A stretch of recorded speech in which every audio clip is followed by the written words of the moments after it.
Alors vous savez comment, pour juste pasticher un peu une émission assez connue, on ne recevra pas ce soir Alex. Il le regrette, on vient de passer presque 15 jours ensemble, parce qu'on était à New York, je vais vous dire un petit peu plus après, à Berlin pour une masterclass. Et vraiment, il a préparé ça, vous allez voir tout ce qu'on a préparé ensemble pour vous.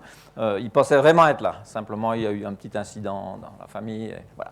Donc il ne sera pas avec nous, mais tout est fait ensemble, et en plus, on travaille ensemble depuis 15 ans, donc plus d'une quinzaine d'années que ce Canva a été développé, et on continue à produire ce matériel ensemble, bien sûr les livres, et lui a lancé une start-up, j'y reviendrai tout à l'heure. Je vais vous dire un peu ce qu'on fait, et on a des spécialistes dans la salle, mais des messages auxquels on croit, c'est qu'une grande proposition de valeur se développe bien dans un bon business model. Et on essaiera de voir des exemples.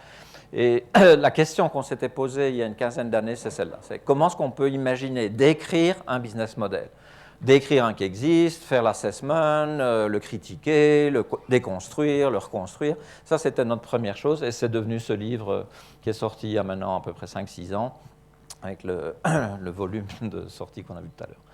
Donc ça, c'est vraiment cette idée que la proposition de valeur est bien sûr centrale, mais que souvent, il faut bien l'encadrer. Et je vais rappeler, pour ceux qui ne le connaissaient pas, les composants. La deuxième chose, c'est qu'une proposition de valeur, une bonne proposition de valeur, suppose que vous avez bien compris les clients. Et vous êtes mis dans leurs chaussures ou dans leur tête, peu importe l'expression.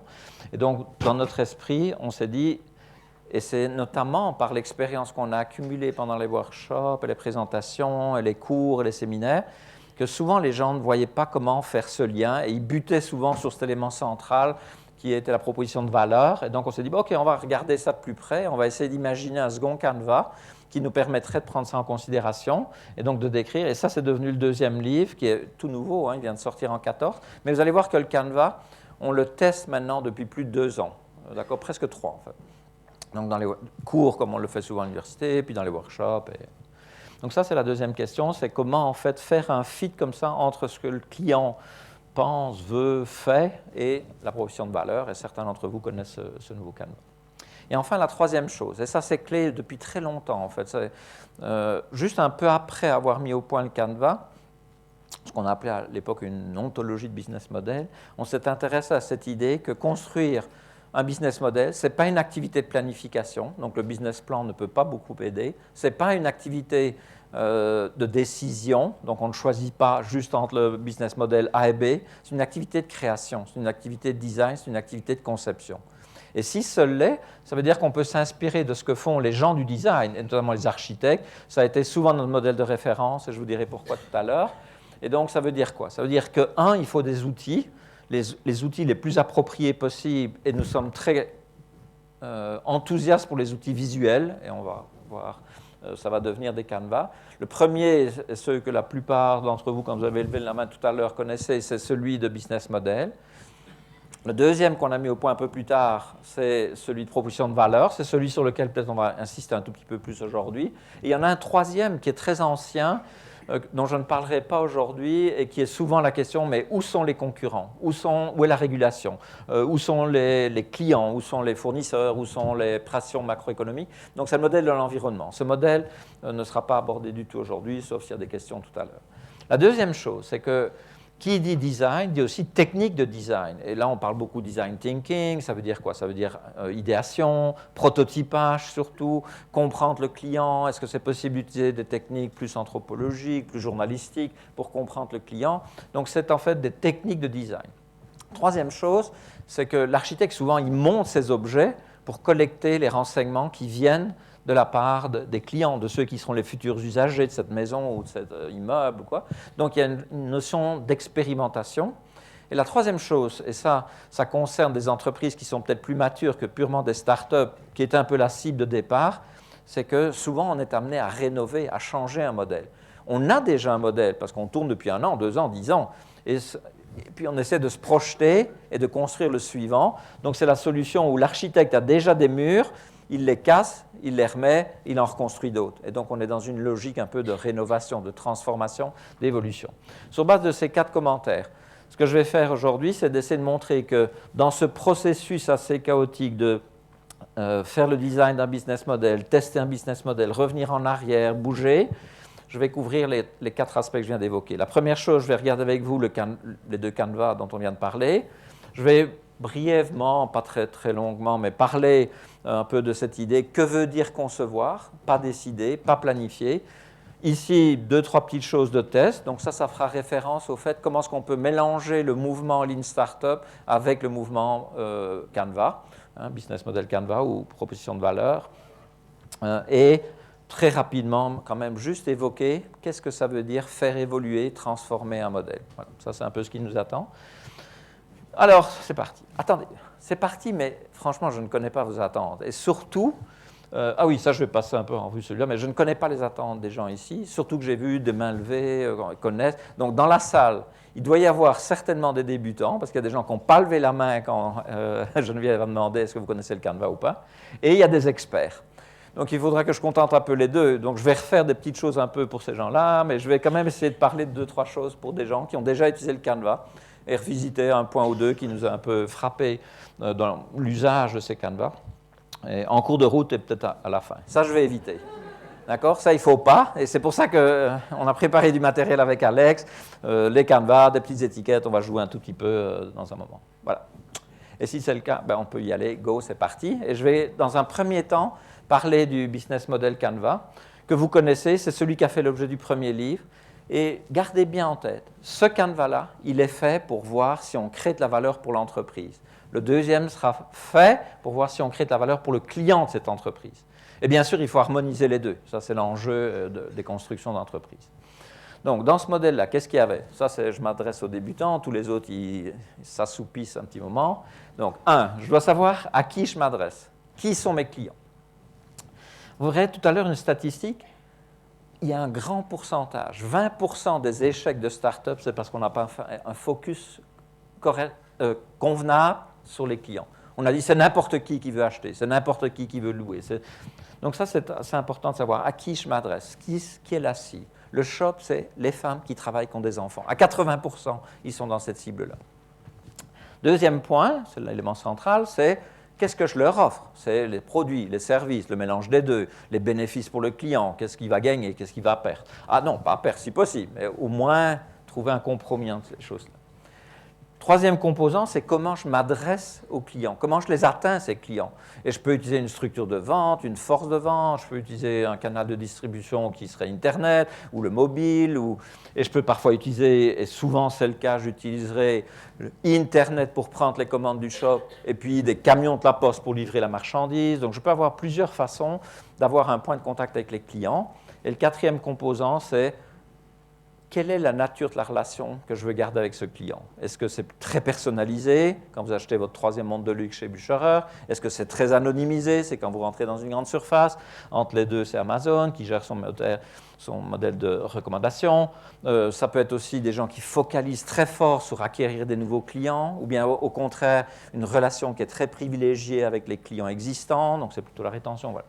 Et bien sûr, tout ça, l'idée, et c'est celle des entrepreneurs et des entreprises, même sociales, c'est qu'à ce moment, il faut garantir qu'il y a un revenu qui vient, qui permet de faire tourner la machine. Et donc, ce revenu, il vient de ces gens-là, qui achètent ces choses-là, ou qui louent ces choses-là, ou qui utilisent ces services-là. Ça, c'est ce qu'on appelle la scène. Tout ça se voit. Le client, il voit ce que vous lui offrez, il voit comment vous le touchez, il voit quelle est la nature de la relation qu'on veut, il voit ce qu'il paye. Donc, tout ça, il voit. Et la partie gauche, c'est ce qu'il ne voit pas, c'est ce qu'on va appeler backstage ou les coulisses. C'est qu'est-ce que je dois, premièrement, avoir pour être capable de faire ça. On a appelé ça les ressources clés. C'est soit des ressources physiques, j'ai des ateliers, j'ai une flotte de transport, ah oui, mais parfois j'ai quelque chose qui est plus intangible, j'ai des brevets, j'ai un savoir-faire. D'accord? C'est ce que je dois avoir pour faire. Et quand j'ai quelque chose, donc c'est un peu l'équivalent des outils, je peux faire des choses, c'est ce qu'on a appelé les activités clés ou les grands processus, mais ce n'est pas tous les processus de l'entreprise. Tous les processus de l'entreprise, c'est vraiment ceux qui sont très importants pour offrir ce que je vais offrir à droite. Si je suis le Cirque du Soleil, ben j'ai une grosse activité logistique pour faire tourner les 19 spectacles. J'ai une grosse activité production, c'est très important parce que ça coûte quand même 20, 30, 40 millions pour monter un spectacle, c'est la production. Mais aussi, j'ai une troisième activité qui est clé. Pour certaines entreprises, ce n'est pas le cas, mais pour eux, recruter des artistes athlètes, c'est un enjeu colossal. Ils doivent en recruter entre 1000 et 2000 par an. Ils doivent recruter sur la terre entière. Donc l'activité de recruter est vraiment quelque chose qui consomme de l'énergie, des ressources et tout ça pour faire. Et puis certaines de ces activités, je ne les fais pas, parce qu'il y a des gens qui le font mieux que moi ou moins cher que moi, ou bien certaines ressources, je ne les ai pas. Le shop n'a pas de camion. Donc, ils ont fait un accord avec la Poste, qui est un partenariat assez stratégique pour eux. Sans la Poste, on ne peut pas opérer le shop, ou en tout cas, à l'époque, on ne pouvait pas. Maintenant, peut-être qu'avec Micro derrière, ça serait différent. D'accord? Donc, c'est des activités que je sors ou des ressources que je vais acquérir par un mariage avec ces gens-là. Et ces trois composants ont un coût. Ce n'est pas les coûts qui m'intéressent, c'est un peu la structure des coûts. Skype et Télécom font la même chose, mais Télécom a des coûts qui sont attachés principalement à son infrastructure réseau, et puis Skype, essentiellement, ils n'ont pas de réseau, donc a du développement logiciel. Donc la structure de coût est plus celle de Microsoft ou bien d'Oracle, plus que dans l'opérateur téléphonique. Donc ça, c'est le modèle que vous connaissez. Juste une illustration très rapide avec Hilti que vous connaissez, c'est des outils sur les chantiers. Donc en fait, ils fabriquent, ils vendent des outils. Donc le modèle, très rapidement, pour revisiter ces composants-là, c'est quoi? C'est j'offre à la vente des outils, qui sont quand même considérés plutôt comme des Rolls-Royce, des outils sur les chantiers, à des gens qui sont sur les chantiers. J'ai une force de vente. Bien sûr, il y a aussi quelques magasins, il y a d'autres canaux, mais le canal principal, ce sont des représentants. Et donc, la relation que j'ai avec ces clients est assez personnalisée. Je connais l'usage qu'ils font de mes outils, je peux anticiper, je peux peut-être parler avec eux, leur vendre la qualité de mes nouveaux outils ou que sais-je. Donc, j'ai cette relation assez forte avec eux. Ce n'est pas simplement j'achète des outils, je me tire avec. Et le revenu est un revenu transactionnel correspondant. De l'autre côté, qu'est-ce qu'ils ont? Leur activité principale, c'est de fabriquer. Ils font eux-mêmes et ils font faire une partie. Donc là, on a cette idée de partenariat pour certaines choses. Et leurs ressources essentielles sont bien sûr les usines qu'ils ont pour faire ça, mais aussi la marque. La marque est fortement valuée. De nouveau, ça, c'est un asset assez intangible. C'est quelque chose qui fait partie de la construction de leur business model. Elle ne l'a peut-être pas été au départ, maintenant elle l'est. Et les coûts sont attachés essentiellement à la fabrication et à cette marque, ces activités marketing pour l'entretenir. Donc ça, c'est le modèle. Vous connaissez Airbnb. J'aurais dû prendre, Geneviève me l'a reproché tout à l'heure au strip, il y a peut-être des gens dans la maison, il y a des gens de école hôtelière. J'ai pris Airbnb en me disant, vous connaissez peut-être tous cette entreprise-là. Cette entreprise, elle commence comme ça. Ce sont ces deux, Joe Gebbia et Brian Chesky, qui gagnent $1,000 en mettant ce matelas dans leur appartement pendant une semaine parce qu'il y a des gens qui viennent assister à une conférence. Ça, c'est le point de départ. Donc, c'est un projet pratiquement d'étudiants, quoi. C'est dire, ah tiens, et j'ai gagné 1 000 francs avec ça. Bon, ok, je pourrais faire un petit business autour de ça. Et ils commencent à mettre en place une certaine structure, donc qui est un service de matching entre des gens qui ont un peu des appartements à disposition dans leur région, et puis des gens qui viennent assister à ces conférences. Et ils vont utiliser un canal de distribution qui est essentiellement les petites annonces. Et c'est un modèle sans revenu, en fait. D'accord? Donc, il y a ce matching ici. Pourquoi sans revenu?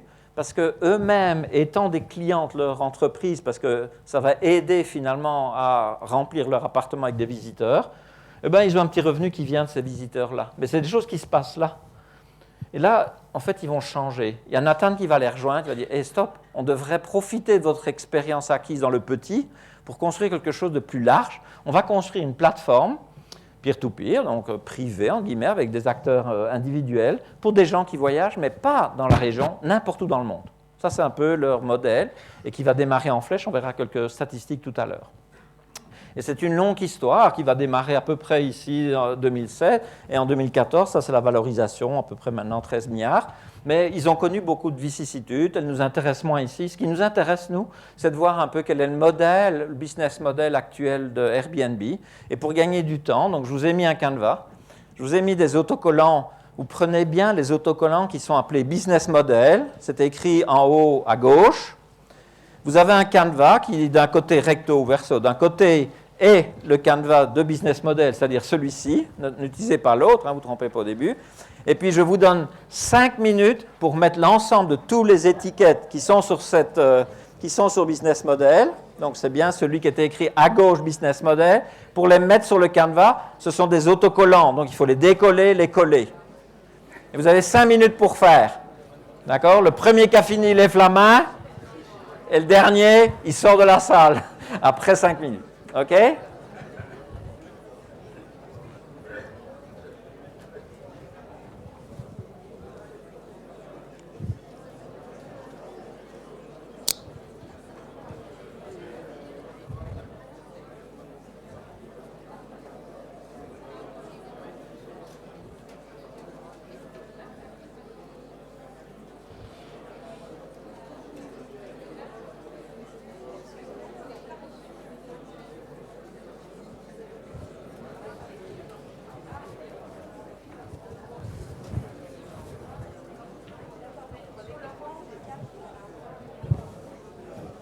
Il y en a qui en ont pris plusieurs. Ouais. Ça va bien. Parfait. Ça, il y a du peuple. C'est beau.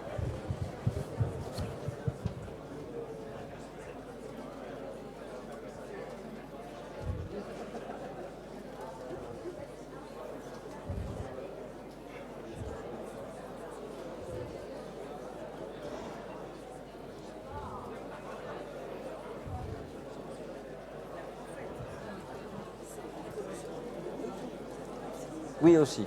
Je vais expliquer dans la façon d'enseigner l'entrepreneuriat. On verra dans les tests tout à l'heure, je vais dire un mot là-dessus.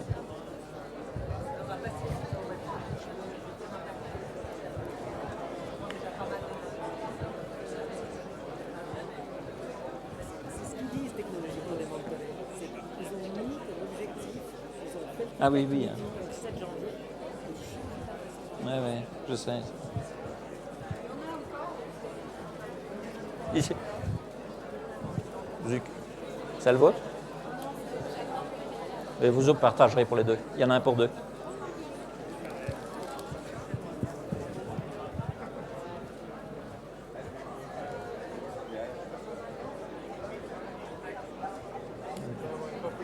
Voilà, voilà. Ouais.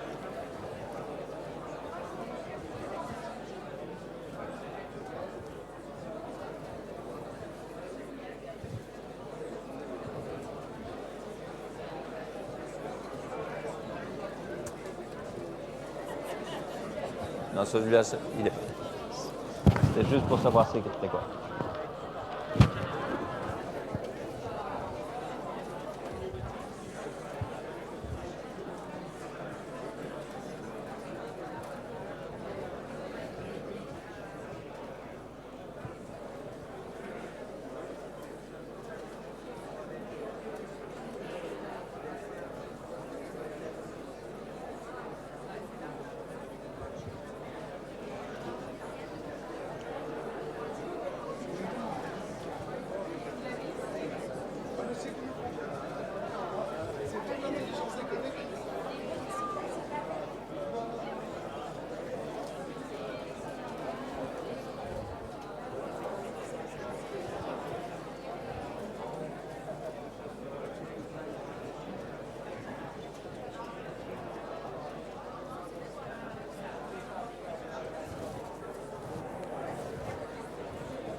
C'est fini. Voilà. Chocolat, hein? Il sera le premier à boire un verre en sortant. Encore une minute pour terminer.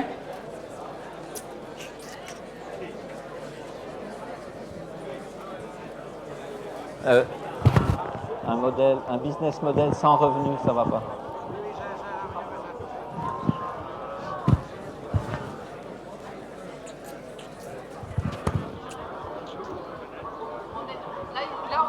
C'est bon, hein?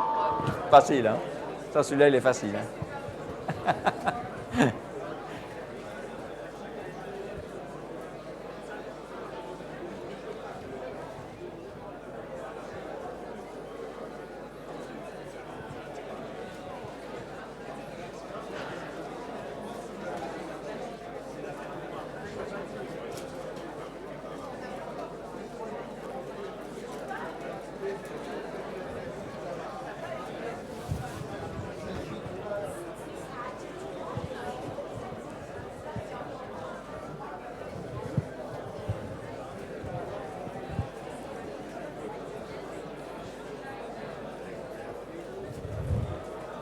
OK. Alors, revenez avec moi dans la salle, ici devant. Je visite avec vous ce que vous avez à peu près tous devant vous. Oh. Donc, dans cette proposition de valeur qui est de faire le matching entre des visiteurs, des gens contre la place, il y a une première chose. Il y a une proposition de valeur qui est faite pour les voyageurs qui vont payer un certain revenu, entre 6 et 9 %. D'accord? Donc, ça veut dire que cette proposition, c'est retrouver des objets dans le monde entier quand je voyage. La deuxième partie de la proposition de valeur, c'est je vais offrir la possibilité de louer un bout d'appartement, un appartement, une maison, et ça va me rapporter aussi un petit revenu. Donc cette fois-ci, il y a un vrai revenu qui va faire. Pourquoi? Parce que c'est la société maintenant qui va gérer la plateforme de réservation, comme les bookings ou d'autres acteurs. Donc c'est ce qu'on appelle un multi-sided ou un double dans ce cas-là. Pourquoi? C'est parce qu'il y a des voyageurs que la proposition de valeur devient intéressante pour eux et vice-versa. Donc les deux dépendent l'un de l'autre, bien sûr. C'est parce qu'il y a beaucoup d'objets sur le marché que ça devient intéressant d'utiliser la plateforme, mais c'est aussi parce qu'il y a beaucoup de voyageurs que ça vaut la peine de louer mon appartement parce que j'ai des chances de le louer assez facilement. Le canal de distribution a changé aussi. Ce n'est plus les petites annonces, mais c'est vraiment un site web, comme les bookings, comme une plateforme de réservation, quelques 2-3 canaux annexes, plus pour faire savoir que ça existe, qui va être les réseaux sociaux. Et la relation, c'est cette communauté Airbnb qui sort un peu des canaux, des chemins battus et qui quitte les hôtels et qui va communiquer entre elles et qui va parler entre eux. Donc ça, c'est la partie droite. C'est un modèle, donc double face, en guillemets, entre ces deux types d'acteurs.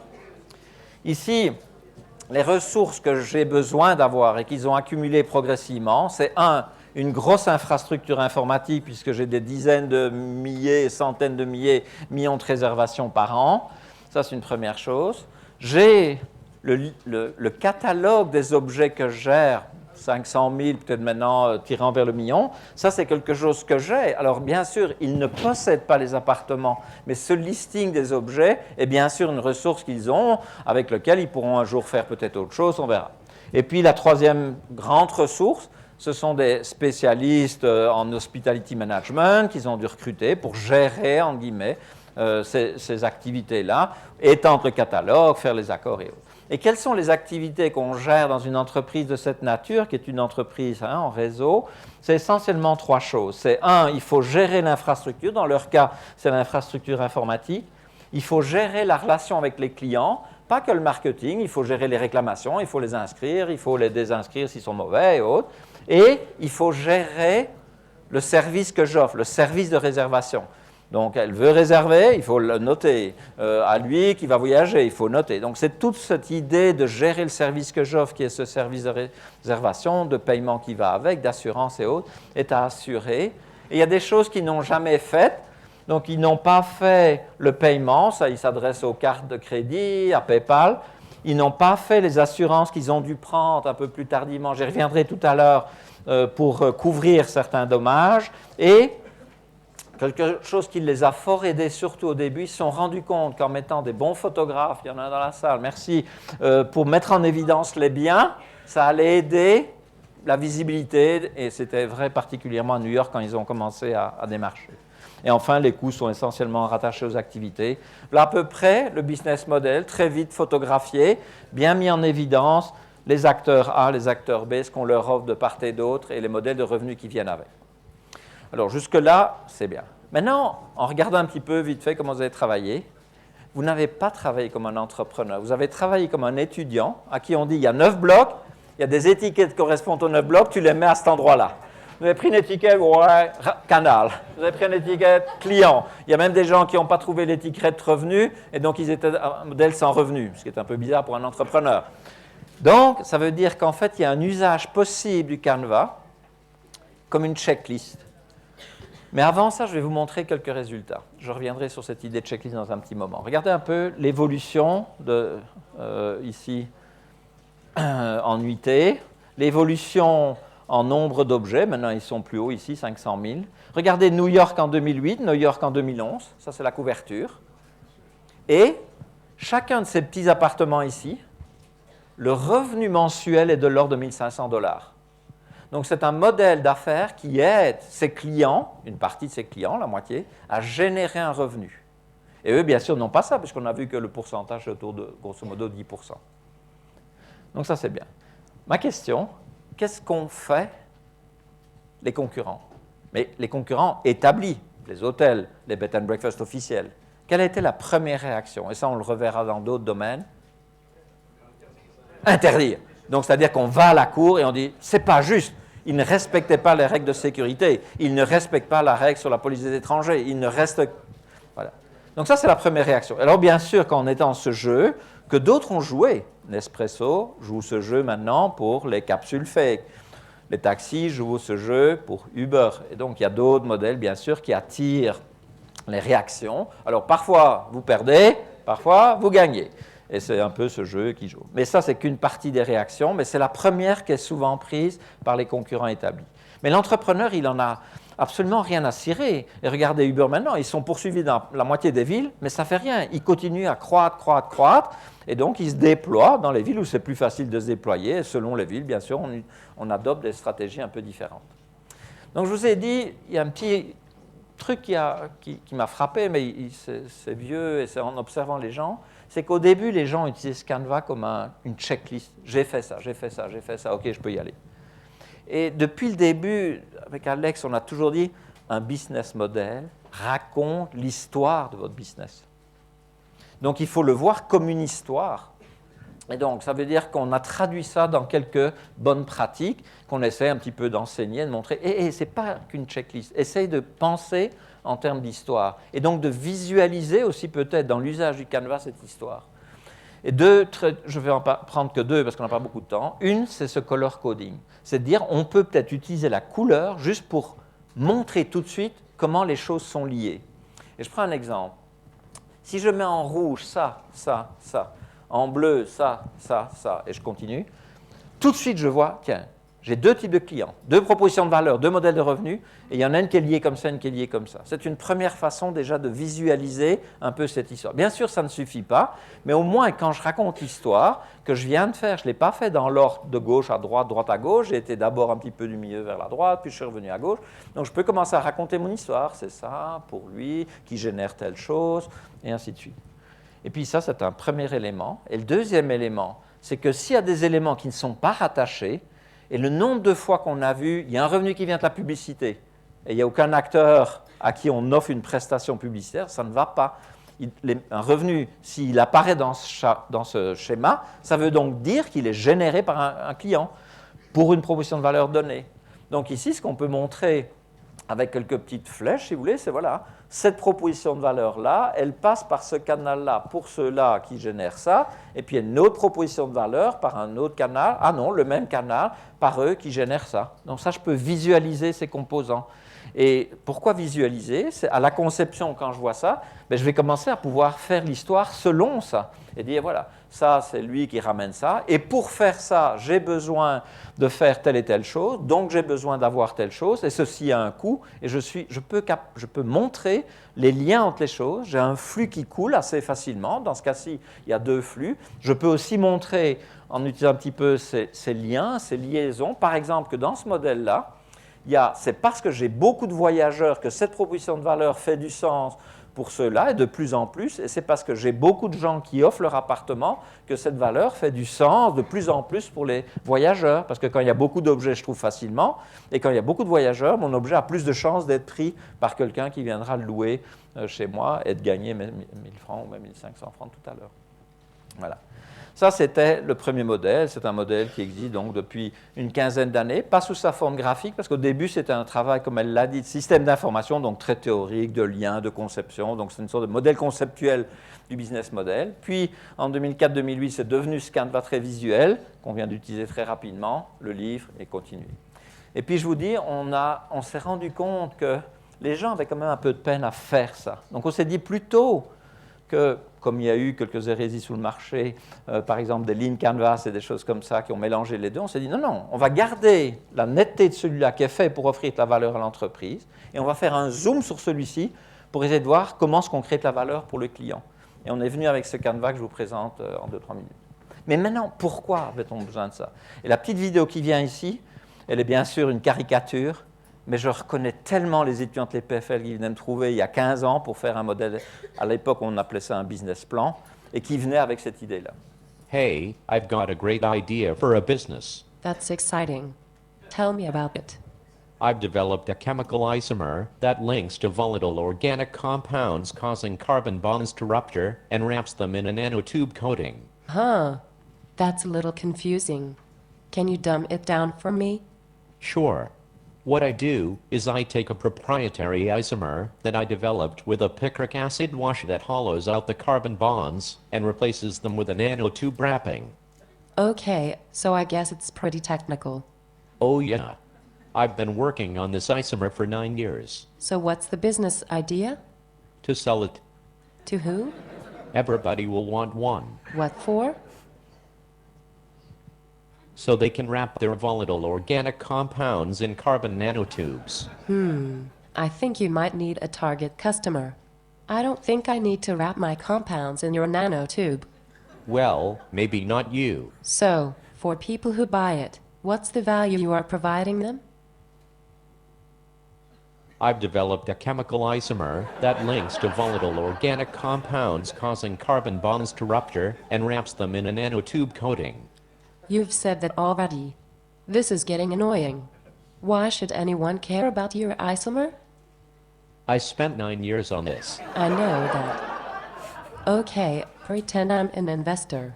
How can I make money off your product? By selling it. You're a smart guy, but try not to think like a scientist.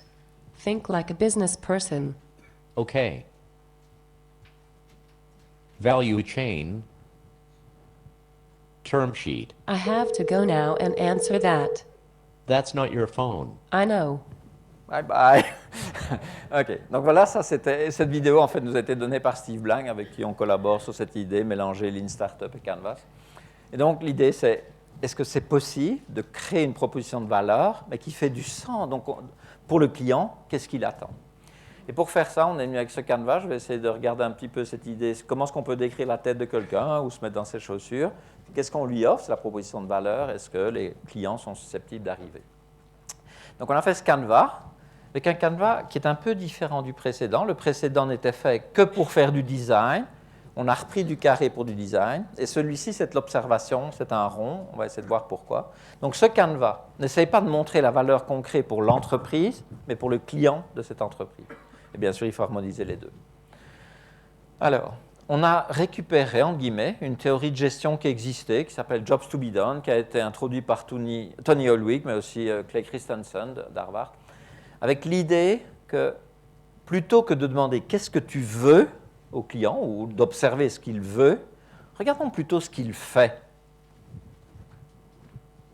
And when we talk about getting customer insights, the focus isn't on asking customers, what product do you want?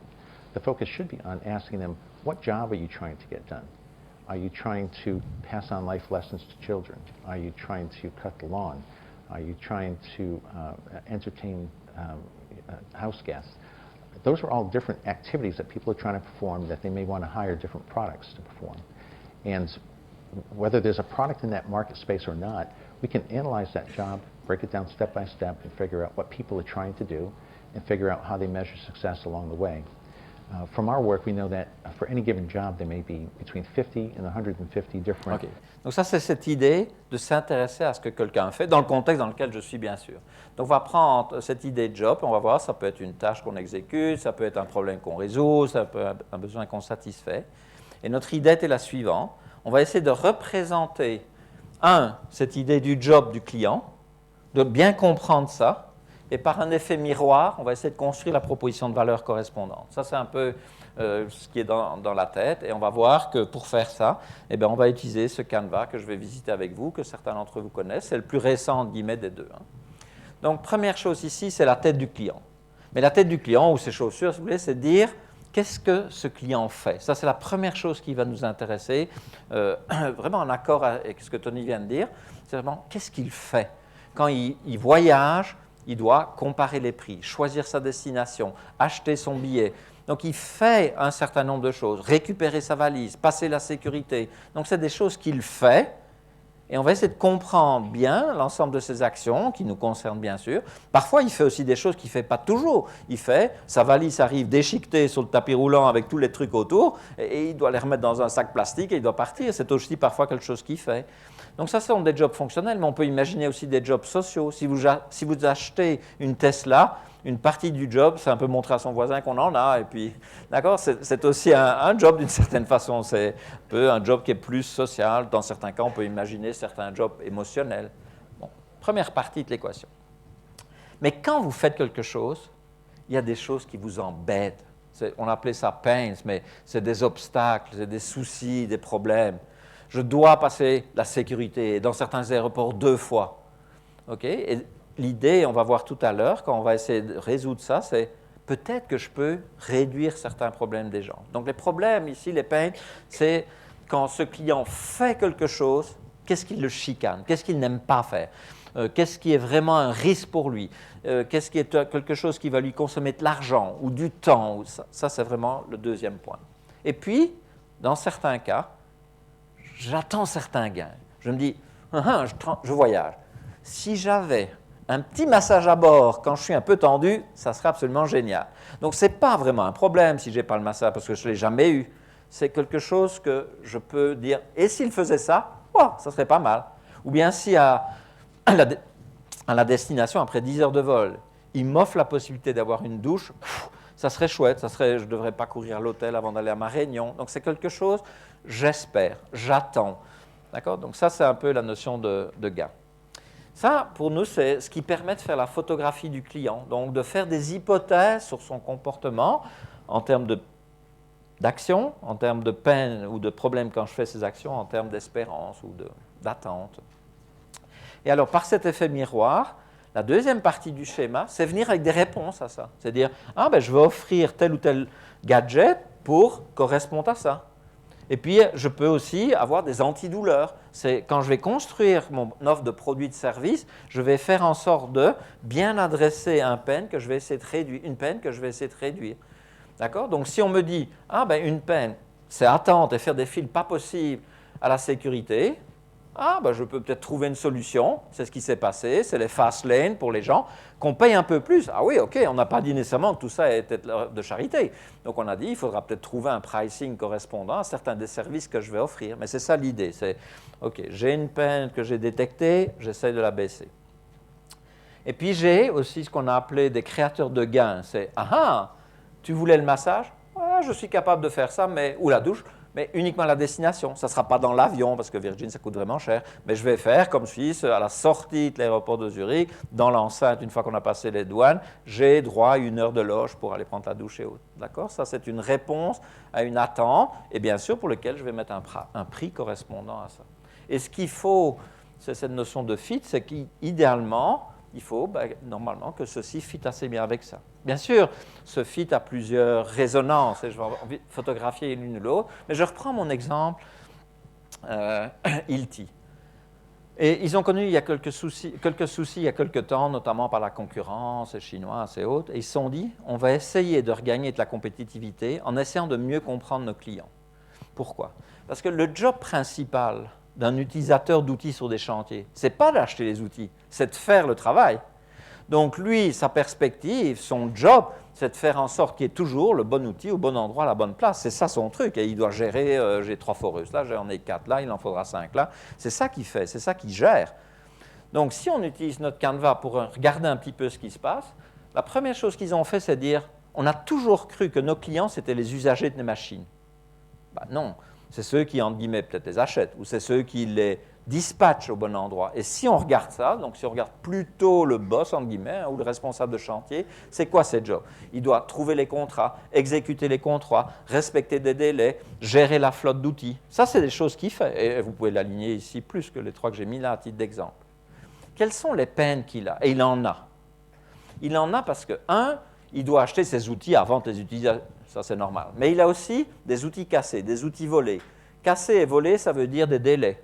Délais, ça veut dire des pénalités ou des coûts, des retards sur les chantiers. Donc, ça veut dire un peu du stress. Ça, c'est sa photographie. C'est, quand il fait ces choses-là, voilà un peu le genre de choses qui le chicanent. Et puis, il a bien sûr des attentes. Les attentes, c'est d'avoir un contrat qui est profitable. Ça, c'est une attente générale. Mais ça pourrait être aussi d'accéder à des outils nouvelle génération. Parce que ça veut dire, par exemple, que la sécurité pour les employés serait meilleure. Ça veut dire aussi, si possible, que mes outils sont toujours à 100%. Je ne dois pas les entretenir, je dois pas les ça serait la solution idéale, même si ce n'est pas toujours possible. Et bien sûr, l'idéal pour un chef de chantier, c'est toujours de savoir combien il va dépenser, pourquoi à l'avance. Ça, c'est pour lui, c'est le rêve de savoir dire c'est 100 francs, 1000 francs. Après, il peut faire ses devis et autres. Sur base de cette photographie, si vous la partagez, ils ont imaginé ce service-là. Have you ever wanted to just focus on your work and forget about administrative issues and managing your tool fleet? If so, Tool Fleet Management, Hilti's long-term tool usage service, is for you. We take care of your tools while you focus on the job. Hilti helps assure that your team will have the best tools, each unique and labeled using RFID and an inventory number so you can maintain control of your tool fleet. If something breaks down, no problem. Hilti has another way to make your work easier. We repair or replace your tools quickly at no additional cost. Hilti will also update your tools on a regular basis, always with the latest generation models. All this on a single monthly invoice. This will seem incredible to you, but the benefits don't end there. The more you choose Hilti, the more Hilti services benefit you. Like Tools on Demand, Hilti's new service reserved for customers with at least 10 tools. Now you can put high-performing Hilti tools to work when and where you need them. We call it Tools on Demand. You'll call it Smarter. Okay, donc ça, c'est la nouvelle proposition de valeur qu'ils sont en train de reconstruire. Donc ici, c'est un système en ligne où c'est vous, responsable de chantier, qui décidez comment vous attribuez vos outils, combien vous en avez besoin à quel moment. Si on regarde un petit peu du côté ici des antidouleurs, l'idée c'est, pour éviter ça, tu casses, on vient chercher, on vient remplacer. On te vole, on aura une solution pour toi. Donc ça, c'est un peu la première proposition de valeur, d'avoir toujours le bon outil à la bonne place au bon moment. Ça répond à une partie des contraintes ou des problèmes qu'on a vus ici. Mais c'est aussi des choses qu'ils ont ajoutées en créateur de gains. Ils ont dit, OK, vous avez entendu, c'est des outils modernes, des outils récents qui sont remplacés s'ils sont un peu trop vieux. Donc ça adresse bien ce type d'attente.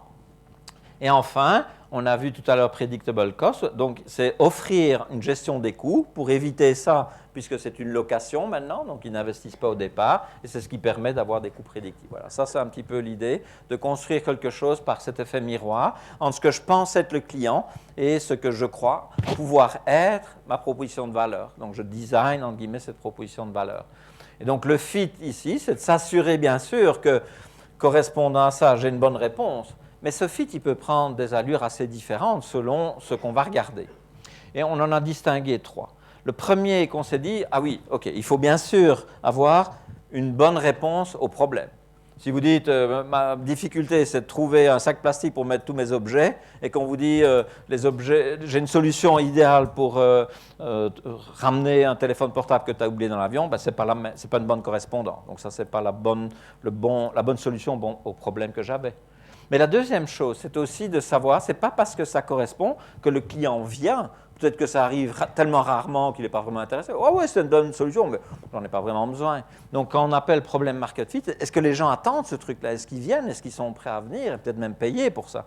Donc, ça, c'est la valeur qui va être perçue par les clients. Et enfin, si j'offre ce service et la douche à bord et ça coûte que 5 francs, tout le monde va venir. Oh, magnifique, c'est génial.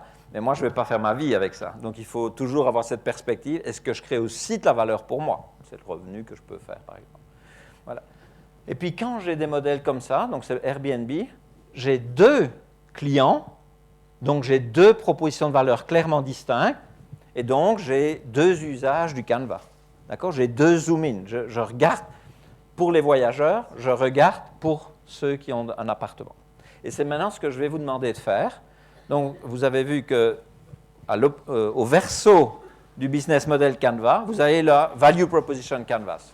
Et je vais vous demander de le faire, pas pour tout le monde, je vais vous demander de vous focaliser sur la personne qui a de la place à la maison, qui voudrait bien louer son bien et qui trouve donc une offre de service intéressante pour Airbnb. Vous avez en fait 2 choses à faire et je vais donner le timing, 2 minutes pour chaque. La première chose que je vais vous demander de faire, c'est uniquement de dresser avec la première moitié supérieure des étiquettes ce qui pourrait être le profil client. Et si vous estimez qu'il manque des étiquettes, vous écrivez dessus ce que vous pensez être une peine, un gain, un service ou un job que le client fait. Et donc, dans un deuxième temps, je vous demanderai de construire la proposition de valeur qui s'est construite progressivement, qui n'a pas nécessairement été faite du premier coup par Airbnb. Donc maintenant, on prend le Canva avec le rond, le carré, on ne regarde que le rond, et pour décrire ça. Je vous ai un peu aidé avec les premières étiquettes, qui sont les étiquettes du bandeau supérieur de la page qui s'appelle Profil client ou Customer Profile ou Customer Map. D'accord? Donc ça, c'est rien que ceux-là. Et vous ne touchez pas aux derniers post-it, les 4 dernières rangées, on va les utiliser dans un moment. Donc quel est le profil d'un client qui est prêt à louer une partie de son appartement ou la totalité de son appartement ou ses appartements à n'importe qui vient de l'extérieur? Et vous commencez idéalement, c'est quoi les jobs, c'est quoi les peines principales, c'est quoi les gains potentiels qu'ils espèrent.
Fini?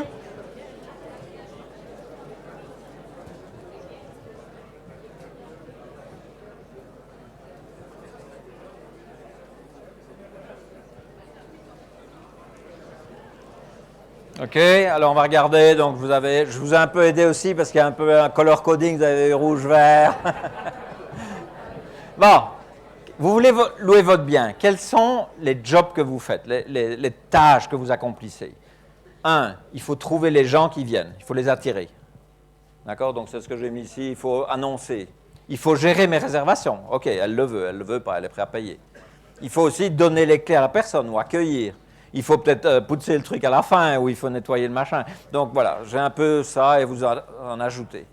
Et quand je fais ça, j'ai un certain nombre et certaines craintes sont venues pas nécessairement toutes au début. Donc la photographie qu'ils avaient fait des peines clients n'a pas toujours été celle-là. Mais les peines, c'est quoi? C'est j'ai toujours peur qu'on abîme mon appartement, surtout si c'est un appartement à 300-400 francs la nuit. J'ai toujours peur un peu, je ne suis pas un marchand, je n'ai pas a priori la possibilité d'encaisser des cartes de crédit. Alors bien sûr, maintenant, il y a des choses, il y a Square, il y a PayPal et tout ça, mais a priori, ça reste quand même un enjeu de savoir qui va me payer. Est-ce que je vais être payé? Est-ce que je vais être bien payé? Est-ce qu'ils vont me prendre une commission, pas commission? Et ça, c'est une chose.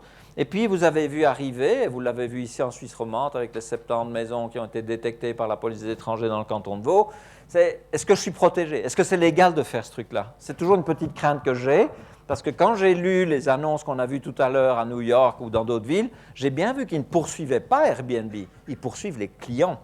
C'est plus facile, d'accord? Et donc, ils sont... Alors, bien sûr, Airbnb les a un peu aidés, mais a priori, tu as loué ton appartement, tu n'as pas payé la police des étrangers ou la taxe de séjour, tu n'as pas respecté la sécurité, ou tu en as trop de mètres carrés, tu ne peux pas faire ça. Tu loues plus que 20 jours, 30 jours, 90 jours, ou ça, tu ne peux pas. Voilà, c'est ça la crainte, c'est d'être attaqué en justice.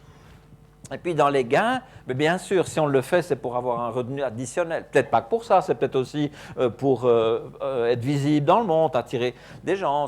J'aimerais bien avoir plutôt des étrangers qui viennent de très loin. Je discuterai avec eux, je pourrais rester en contact avec eux, même s'ils viennent chez moi. Et puis, j'aimerais bien aussi peut-être, si j'ai un appartement très luxe, qui est loué 500 francs la nuit, j'aimerais bien que tout de suite les clients potentiels, les voyageurs, vois que ce n'est pas le même que le truc à côté de moi. Le prix fait la différence, mais j'aimerais bien qu'on voit tout de suite. Moi, c'est vraiment luxe. Et eux, c'est moins luxe que moi. Voilà, c'est ça que j'aimerais.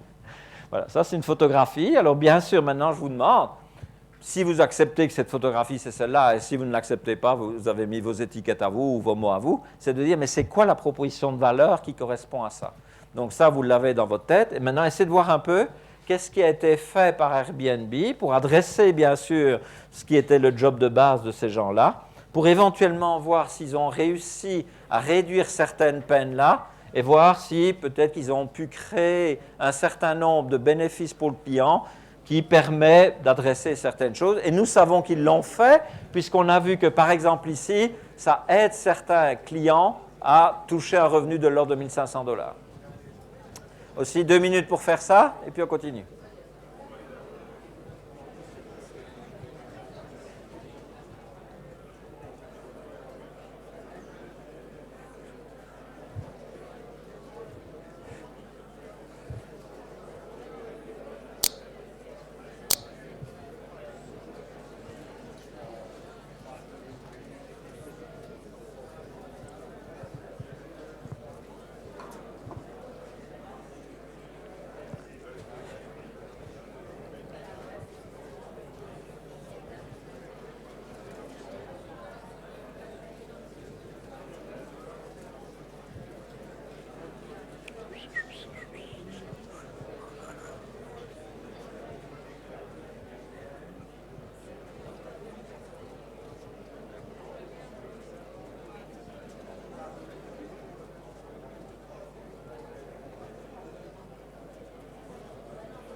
OK, fini. Bien. Ça va plus vite, vous êtes chaud.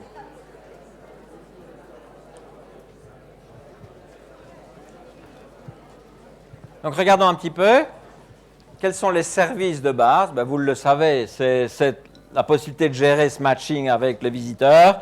Le fait de le faire en ligne, c'est moi qui gère, entre guillemets, mon petit commerce en ligne, et peut-être de gérer, entre guillemets, l'agenda de mes prochaines visites sur les 3 prochains mois ou la prochaine année.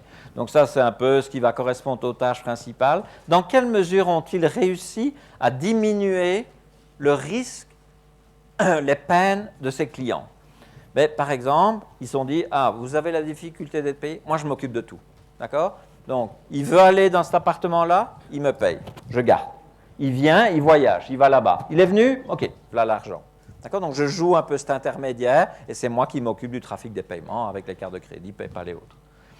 Alors, on a ici un risque qui était le risque de dommage. La première chose qu'ils ont faite, c'est d'offrir le fait que je connais ces gens. Ils ont dû se déclarer, je connais leur adresse, je connais leur carte de crédit. Donc, si elle détruit son appartement, je saurais te mettre en relation avec elle, tu te débrouilles là-bas et tu vas voir, tu vas essayer de te faire récupérer. Ça a été leur première idée. Mais quand ils ont vu que certaines personnes étaient rentrées dans une maison, avaient mis de l'eau sur 1 mètre pour faire une partie, que ça avait détruit l'appartement, ils se sont dit, ouais, il faut peut-être faire un peu plus que ça. Donc, ils ont ajouté une partie à leur proposition de valeur. Ils ont dit, OK, je vais couvrir jusqu'à 1 million de dommages par les visiteurs qui vont venir chez toi s'il y a de la destruction. Et ils vont donc signer des contrats avec des sociétés d'assurance. On l'a vu tout à l'heure en partenariat. Puis ici au-dessus, pour voir qu'il y a des différences entre le luxe, pas le luxe, on va introduire un système d'étoiles, on va introduire un système de commentaires qui est assez courant dans le domaine des réservations. Et puis on va aussi, oui, c'est global. Les gens qui vont venir chez toi, potentiellement, ils viennent de partout parce que j'ai une couverture, pas seulement en termes de biens sur la Terre, mais aussi tous les visiteurs qui viennent de partout. Je sais gérer les cartes de crédit dans tous ces pays. Je sais, entre guillemets, faire ce traitement de vous envoyer un flux potentiel de visiteurs. Et enfin, tu voulais rester en contact? Ben, ça va être un peu cette idée de communauté que je vais essayer de développer, de construire à travers les réseaux sociaux et autres. Là, à peu près la photographie. Et gardons en tête qu'elle n'a peut-être pas toujours été celle-là, en particulier par exemple ici. Et donc, dans l'histoire, et on le sait, une start-up n'est pas capable d'offrir tous les services dès le début. Le shop a commencé, le sec, les fruits, légumes, le poisson, la viande. le surgelé, et tout ça est venu, et puis après le drive-in, et puis la possibilité d'utiliser le mobile pour commander. Donc tout ça, en fait, c'est une histoire, une proposition de valeur, va changer, va évoluer, et parmi les différents features ou les différents gadgets ou attributs de la proposition de valeur, je choisirai celle qui fait du sens, que j'arrive à construire. C'est un peu la partie gauche du schéma. Alors, ce qu'on vient de faire maintenant, et ça a été très vite, 6 minutes pour le premier, 2 fois 3 minutes, c'est pas faire la conception, c'est simplement redire quelle est la proposition de valeur de Airbnb, redire son business model, parce qu'on le connaît, on le sait, et vous le connaissez à peu près. C'est simplement, on a utilisé le Canva pour restituer quelque chose. Mais ce n'est pas ça le travail d'un concepteur ou d'un start-upper. Lui, il veut créer quelque chose, il fait le design de quelque chose. Et ce design, en fait, il y a des actions qui peuvent se dérouler. Le bleu, généralement, c'est pour dire que ça se passe à l'intérieur de notre local ou dans un centre d'accueil ou un centre open space. Et quand c'est vert, c'est plutôt des choses qu'on fait avec le client. Je vais me focaliser sur une action dans le design, ce qu'on a vu comme étant la difficulté majeure, aussi bien pour une start-up que pour une entreprise plus mature ou même fortement mature, c'est un peu cette idée qu'on peut travailler par prototypage, on peut travailler par itération. Et c'est là qu'il y a un message déjà très clair. Construire un business model n'est pas une action de planification. Le business plan n'est pas à construire une start-up, une entreprise. Pourquoi? Le plan, il te dit, d'un an, tu fais ça, dans 2 ans, dans 3 ans. Donc, c'est comme si c'était tracé. Dans une entreprise qui existe depuis assez longtemps, on peut faire ça. Oui, on peut savoir, dans 1 an, je vais attaquer le marché X ou Y ou Z. Et pour une start-up, ce n'est pas possible, puisqu'on ne connaît déjà pas exactement qui sont les clients, comment ils vont réagir, on a un produit qu'on connaît mal, qu'on maîtrise mal, des canaux. Donc, tout est mouvant. Donc, si c'est mouvant, pourquoi est-ce qu'on fait une planification? Et quand vous savez que 95% des business plans qu'on a faits, après 1 an, ne tiennent plus la route, de toute façon, ils ne seront pas valides, ils ne correspondront pas à ce qu'on fait. Pourquoi on fait encore des business plans maintenant? D'accord? Ça, c'est quand même une question qu'on peut se poser. Non? Ça, c'est l'idée. La deuxième idée un peu fausse qu'on a souvent, c'est de penser que concevoir un business plan, c'est décider. C'est-à-dire, j'ai un business plan B2B comme ça, B2C ceci, de vente ceci, de plateforme, comme si on faisait un peu le shopping, on dit, ah, OK, moi j'ai une belle idée, nanotube, quelque chose, ce modèle-là, vente, il fait du sens. Non, ce n'est pas comme ça. Au début, ce n'est pas clair. On ne sait pas si on va vendre, si on va louer. Il faudra peut-être vendre au début, louer à la fin, ou au contraire. Donc, on est dans une mode où on est toujours avec ça marche en avant, ça marche en arrière, on revient, on change. Et ça, c'est la start-up. Donc, on dit souvent une start-up n'est pas une entreprise en modèle réduit, c'est une entreprise en devenir, ce qui est complètement différent. OK? Alors, je vais regarder essentiellement le prototypage. Je ne vais pas regarder ça. Juste quelques idées sur le prototypage, parce que c'est quelque chose qui nous a fort interpellés et fort travaillé, parce qu'on a vu que ce n'est pas naturel pour un jeune qui a son idée, les nanotubes, il est sûr que son idée, c'est génial, et donc il va vendre ça. Il ne peut pas imaginer qu'il va utiliser ce qu'il a fait comme un complément d'autre chose, ou bien comme... Ce n'est pas possible. Il veut ça, c'est son truc. Et, on verra des exemples tout à l'heure, le responsable, le directeur général d'une entreprise, il n'aime pas avoir plusieurs idées. Pourquoi? Parce que quand on en a 3, par définition, il faut en acheter 2. Et donc, on doit acheter des idées ou des bonnes idées. Donc, il préfère dire, j'ai une bonne idée, et puis comme il a des belles gens autour de lui, fatalement, ça va être bien exécuté. Maintenant, si ça va droit dans le mur, c'est une autre question. Mais donc, il est attaché à son idée parce qu'il pense qu'il est le meilleur, parce qu'il est là justement, parce qu'il est souvent très volontariste. Et voilà. Donc ça, c'est un enjeu, c'est cette idée de prototypage. Et prototyper, et ça on sait, ça c'est pas nouveau dans le monde de la gestion, où tout à l'heure il y a des gens qui se présentaient comme étant des startups dans le domaine de la technologie ou de l'informatique, du software, du logiciel. On fait ça. On dit, tu aimes bien ça? Oui, j'aimerais bien ça, mais un peu plus grand, transparent. Et puis au coup suivant, c'est transparent avec un bouchon bleu au-dessus. Donc on avance un peu avec cette idée. Mais si vous regardez, et je vais visiter un peu comment des architectes, des designers travaillent, ils n'ont pas cette idée, même s'ils utilisent les mêmes mots. Alors, ça veut dire quoi? C'est-à-dire que quand un architecte, ici j'ai pris Frank Gehry, pourquoi? Parce qu'il vient de faire ce bâtiment, d'accord, la Fondation Vuitton à Paris, spectaculaire. Quelles sont déjà les techniques juste pour représenter ça avant qu'il existe? Et entre parenthèses, ce bâtiment, on dit que la conception, donc la partie créative du début, a représenté 20% des coûts de la construction. C'est énorme, hein, c'est un bâtiment qui fait des dizaines de millions. 20% de la construction uniquement sur l'activité de conception, de venir avec des alternatives, de venir avec des maquettes, de choisir, de revenir en arrière, de mélanger. Et bien sûr, ici, il y a 2000 fenêtres qui ont toutes une taille différente et une forme différente. Il a fallu générer, il y a 350 000 fichiers qui viennent derrière cette affaire-là. Qu'est-ce qu'il utilise comme technique? Même si, on est en 2015, même s'il va utiliser des outils informatiques, il sketch encore beaucoup. Et donc, nous, dans les workshops, on travaille beaucoup cette idée de ne pas venir qu'avec du texte, mais des dessins, des représentations visuelles, de faire juste un petit napkin sur le coin de la table, puis après de rediscuter l'idée, comme le fait un entrepreneur, et simplement en sachant que la visualisation peut aider à comprendre un business ou peut l'aider à le diffuser. L'architecte, bien sûr, son outil de base, c'est le plan, c'est de montrer que ça, c'est comme ça, il en fait des dizaines, je vous ai dit, parfois des dizaines de mille. Et nous aussi, on a des plans. Et l'idée de ces deux canevas, c'est de servir de plan, justement. De faire un plan pour le premier prototype, un deuxième plan pour le deuxième prototype, un plan pour le troisième, de voir ce qui est commun, pas commun, de choisir entre les plans. Parce que, in fine, bien sûr, on ne va jamais réaliser 5 business, on n'en choisira qu'un. Donc, on va revenir sur du décisionnel. Un architecte utilise beaucoup cette idée de maquette. Différentes tailles, différentes formes. Pour des bâtiments aussi sophistiqués que ça, on en fait des dizaines. Hein. Et donc, c'est vraiment. Alors, pour votre maison, peut-être qu'on en fait 2, 1, mais pour des bâtiments un tout petit peu plus originaux, ça va très vite des dizaines. Et là, il y a quelque chose. Je vais revenir sur cette idée de c'est quoi une maquette? Pourquoi fait-on des maquettes? Bien sûr, pour voir les choses. Mais c'est un peu plus que ça. Et l'architecte, et donc nous, on a aussi vu comment on pourrait faire, et je reviendrai là-dessus, ça s'appelle prototype, ça s'appelle produit minimum viable, c'est vraiment faire des petites choses et tout de suite se mettre dans une logique d'expérimentation. Et parfois, ce n'est qu'une vidéo pour montrer quelque chose, parfois c'est une landing page, parfois... Voilà. Et enfin, l'architecte utilise aussi beaucoup la CAO maintenant. La CAO pour visualiser les choses, 2D, 3D, mais aussi pour calculer des choses, pour faire des estimations, pour générer des fichiers à la production, pour faire les fenêtres et autres.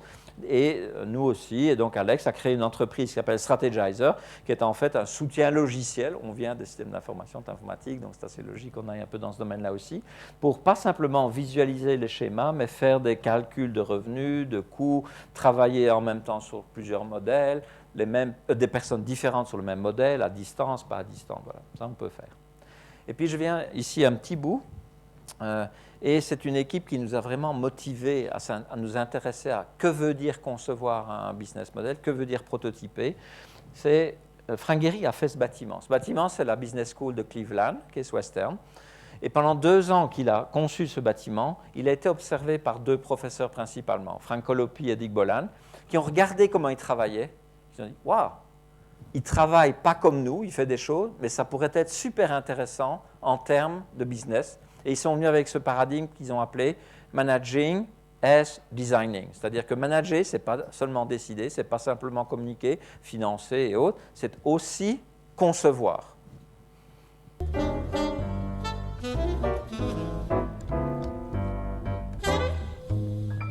The idea of multiple models is one that shows up often in conversations with designers. And it was most stark with Frank Gehry, but one sees it in lots of other places. The basic idea is to have many models of the phenomenon that interests you. If it's a building, to have them at different scales, different kinds of models, models that feature various aspects of the thing under consideration.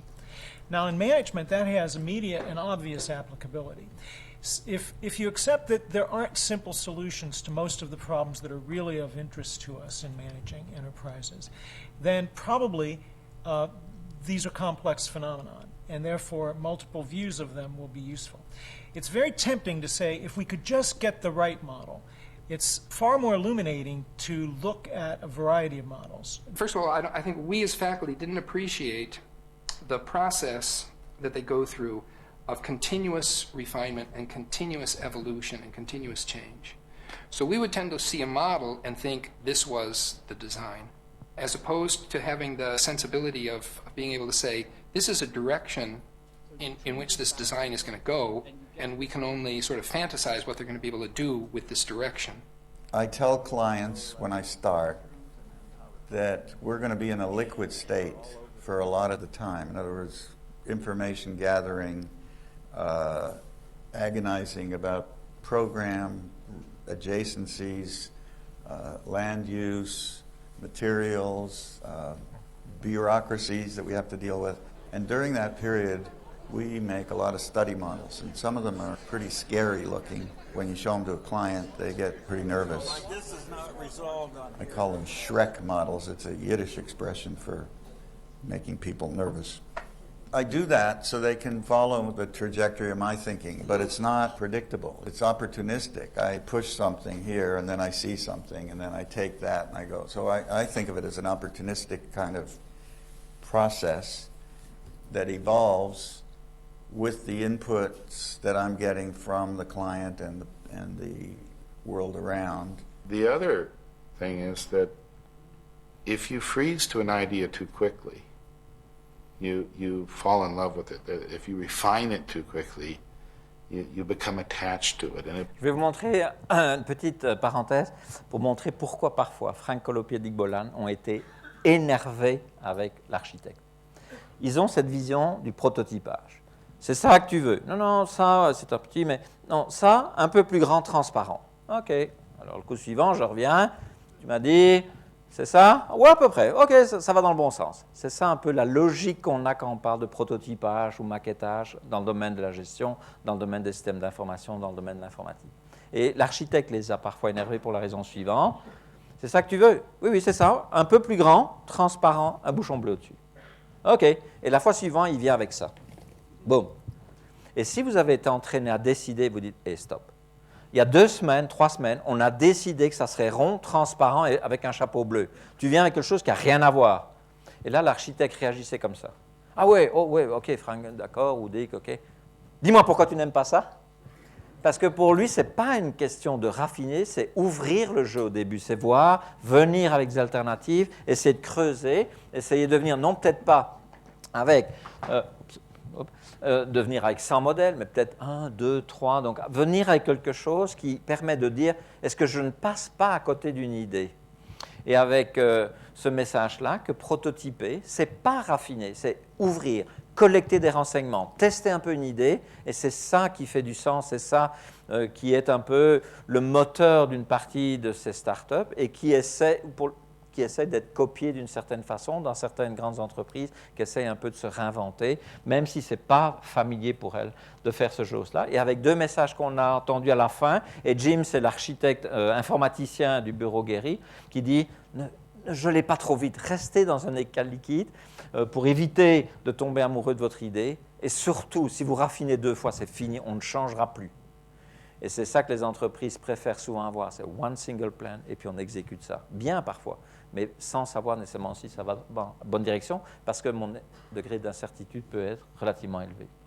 Donc, jeter certaines idées, ça fait vraiment très mal à la plupart des gens. Et donc là, il faut un peu entraîner ce mouvement de pouvoir dire ouvrir, ouvrir. Et c'est sûr qu'on ne va pas faire ça pendant des mois, des semaines, des années. À ce moment, il faudra bien choisir. Donc, on revient dans une logique décisionnelle. On jette celle-là, on revient sur celle-là, ou on garde celle-là, on jette celle-là, ou on fusionne les deux. Et ici, je prends un exemple. Vous allez au cinéma, donc ici c'est une salle de cinéma, il fait son business model, il a une idée, il commence à creuser, c'est quoi les jobs du client, c'est quoi ses peines, c'est quoi ses gains. Attention, on peut déjà avoir d'une certaine façon, pas des prototypes du client, mais on peut déjà faire des perspectives différentes sur le client. On peut dire, le client qui va au cinéma avec ses enfants, il a un profil qui est assez différent de celui quand on est à 2 à aller au cinéma pour voir, ou a fortiori de celui qui aime le cinéma qui va tout seul. Donc je peux déjà peut-être considérer que j'ai des profils un peu différents. Ça sera mon choix de choisir celui que je vais privilégier. Après, je vais privilégier peut-être celui-là. Donc celui-là, je vais dire, OK, il me semble que je vais focaliser sur ceux-là. Je fais mon profil. Mais à ce profil, si vous regardez ce que j'ai mis 2-3 attends dans une file d'attente, je n'aime pas, le babysitter, je n'ai pas, ça, mais je peux l'adresser par 36 solutions. C'est ça du prototypage. Bien sûr, ça c'est celle du modèle tout à l'heure, c'est celui de la grande salle de cinéma, mais la solution à la maison peut-être va, la solution du dîner correspond assez bien à ce profil-là. Donc j'ai d'autres choses, je peux ouvrir mon jeu. Et vous avez vu que des salles à Zurich mélangent ces 2-là par exemple. Vous choisissez, parce que là, l'avantage, c'est de choisir à la demande ce que vous voulez regarder. Vous votez jusqu'à ce soir 8 heures, et demain, on va jouer ça, mais en grand cinéma, comme ça, on a ce sentiment de voir un grand écran. Donc, on peut, en ouvrant le jeu, ça permet d'aller chercher des alternatives, des opportunités qu'on n'avait peut-être pas pensé au départ. C'est ça, prototyper une proposition de valeur, ou bien, a fortiori, un business model. Mais tout ce qu'on vient de faire, c'est ce que nous avons fait, nous, en réfléchissant. On pense que les gens seraient intéressés par voter le film qu'ils veulent aller voir demain, et ils préfèrent le voir sur grand écran que sur un petit à la maison. On pense ça parce qu'on aimerait bien ça. Donc, on a souvent des intuitions, des hypothèses. Mais là, il faut revenir à quelques fondamentaux. C'est, mais pourquoi un business model peut rater? Ça, c'est la première question. Et il y a 36 raisons. Mais regardez la statistique qui vient, elle est toute récente, c'est 14. Quelles sont les causes principales pour lesquelles un business, donc une start-up, va échouer? La première raison, à 36%, construire quelque chose que personne ne veut. C'est fou, hein? Donc ça veut dire qu'on lance un business et on voit si les clients viennent. On n'est même pas sûr qu'ils vont arriver. Je vais vous montrer un exemple dans un moment. Le deuxième, c'est plutôt l'exécution, c'est je recrute assez mal mes collaborateurs, mes amis et tout ça. Et le troisième, à 13%, c'est manque de focus. Vous tapez dans tous les sens. Vous avez vu, n'importe qui veut acheter mes polymères ou mes nanotubes, il peut y aller. C'est rarement ça. Une start-up, souvent, elle démarre avec, on l'a vu tout à l'heure, le shop, c'est les femmes qui travaillent contre des enfants. Ça, c'est massif. C'est toujours celles-là. C'est elles qui ont le plus de peine à faire les commissions avec les enfants dans le magasin. C'est vraiment ça l'obsession. Et après, bien sûr, on peut ouvrir la cible, mais c'est ce manque de focus. Si vous faites la somme de construire quelque chose que personne ne veut avec le manque de focus, vous arrivez à 50%. Ça ne correspond pas. Il n'y a personne qui attend votre truc. C'est fou, hein? Bon. Je prends un exemple, parce que j'ai pris cette fois-ci Suisse, Logitech. Une société qui marche bien, les souris et tout ça. Il y a quelques années, ils décident ils ont l'hypothèse suivante. Ah oui, tout le monde va utiliser la télévision comme une fenêtre sur toutes les sources d'informations qui rentrent dans la maison. Tout le monde leur dit c'est ça. Les consultants, les chiffres le disent, les rapports le disent. Donc il dit, moi j'ai les compétences pour faire les devices périphériques, je vais faire ça, une set-top box. Et je fais un contrat avec Google TV, gros acteurs, plus gros qu'eux. Donc tout le contenu, je suis couvert, j'ai ce qu'il faut. Les ingénieurs, ils sont excellents, ils font le design de ça. Faire les opérations, je sais faire construire en Philippines, ils en font 50 millions. D'accord? Donc tout se marre. Ils lancent ce truc-là, ils en vendent quelques milliers, flop absolu. Combien ont-ils dépensé? Et ce n'est pas une énorme entreprise. Ce n'est pas une start-up non plus. 100 millions. Ils perdent 100 millions. Et vous avez vu, il y a quelques années, ils rentrent dans les chiffres rouges. Ils viennent d'en sortir l'année passée, c'est tout récent. Et là, il y a un très beau quote de Daniel Borel, qui est le fondateur, qui n'est plus aux commandes de l'entreprise à ce moment-là, mais qui va dire dans le bilan, il y a un an, il va dire la chose suivante. Vous vous réveillez soudain avec des projections qui sont fausses dans un univers où vous ne voyez plus les clients. Ils ont oublié que les consultants ne détiennent pas la vérité. Les rapports ne sont pas la vérité. Leurs intuitions, ce n'est pas la vérité. Qui a la vérité? Les clients. Ceux qui savent, ils achètent ou ils n'achètent pas. Donc, pourquoi est-ce qu'ils n'ont pas été voir avec? Il y avait peut-être d'autres devices qui étaient en train d'émerger, il y a des concurrents qui n'ont pas fait attention, il y a 36 000 raisons pour expliquer ça. Pourquoi?